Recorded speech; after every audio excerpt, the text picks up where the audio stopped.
Michael Oluwagbemi, thank you so much for joining me on the show. So the battle is on amongst venture capitalists. They all want to get their hands on Africa's tech scene. Over 600 tech firms with operations based predominantly in Africa raised $5.2 billion last year. This is more than 3 times the sum in 2020. What's the interest? Oh, thank you very much, and thanks for having me on your program. It's very clear to me that Africa is the new frontier. The interest is because this is the part of the world where investors can at least expect an outsized return for their investments.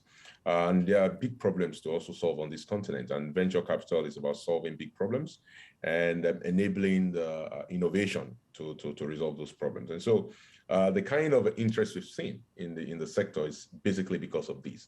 And if you have global funds and global interest, including that of global accelerators, venture capital funds, naturally speaking, we're going to continue to see the kind of acceleration in funding.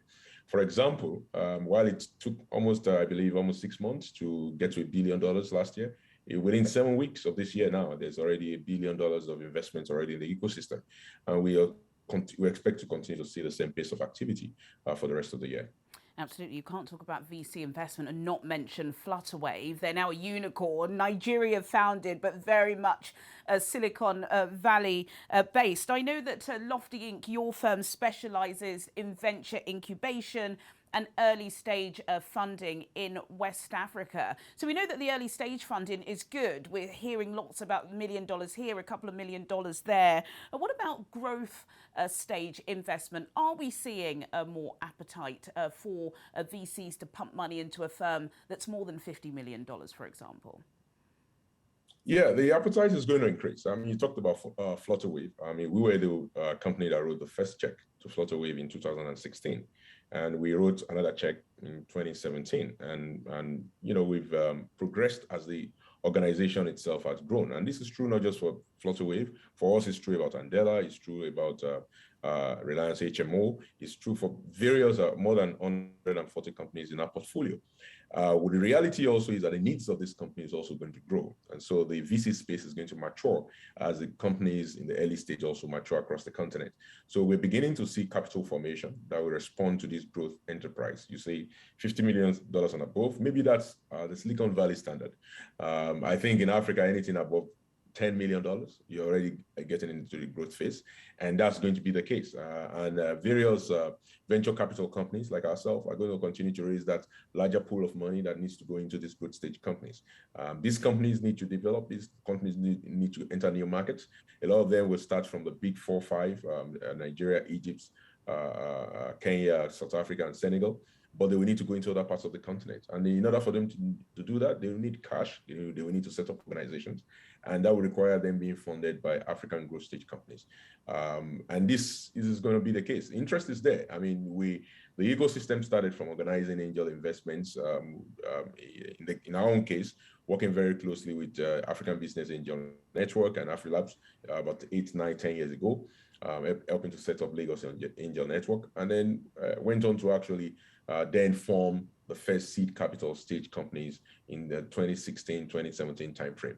And now you're beginning to see the same companies just transform into a growth stage company. It's interesting, Michael, hearing about your involvement with Flutterwave at the early stages. Hopefully you're receiving a sizable a dividend. I can't let you go without talking about intellectual property. And I think that is a really important discussion. Again, Flutterwave, there are so many others, you know, founded on the continent, grassroots on the continent, now Silicon Valley based. A lot of the money that is being pumped into Africa, yes, it's based on the African consumer, but it seems as if lots of the head office and infrastructure is being farmed out.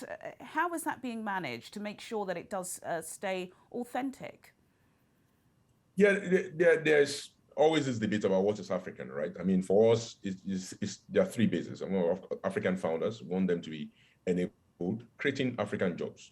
So it's very important to us, not just about the country of domiciliation in terms of registration, legal registration, but it's also where the company actually has its operation. Where is he employing his engineers? Where does he have boots on ground? So it's important that they're solving African problems as well. So sometimes an African problem does not necessarily have to even be problems resident on the continent. If you give me a great startup that's able to resolve the issue around sickle cell anemia, that's a problem that is uniquely African, uniquely unique to African and people of African descent. So we look at it in those three framework, but the reality around IP is that IP is just like capital goes to where it's well treated. So we are working with policymakers. For example, in Nigeria, we're working with on the NSB, with the Nigerian Startup Bill, with the industry, the ecosystem. AfriLabs, which we are also a leading member of. I used to chair the governing board of AfriLab, 2015, 2017 to 2017. We're working in Tunisia, we're working in Senegal, we're working in Rwanda. Helping to carve or create the kind of bills that laws that will encourage and policies that will encourage our startups to stay back here or register back here. Because of course, ultimately it's about legal registration where IPs are domiciled, where IPs are protected, and where IPs are taken seriously. Also, it's not just about the IP, it's also about the court system.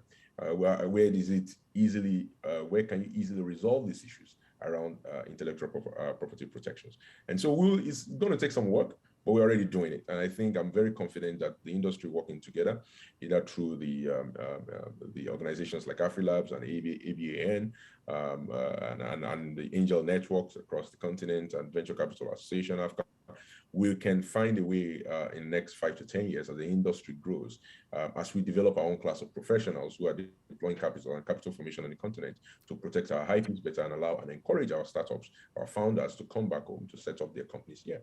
Absolutely. It's nice to hear that Africans are still at the heartbeat of the ecosystem. Michael Oluwagbemi, fascinating speaking with you today. You're the executive partner of LoftyInc Allied Partners Ltd. Thanks for joining me on the show, Michael. It's a pleasure. Thanks for having me.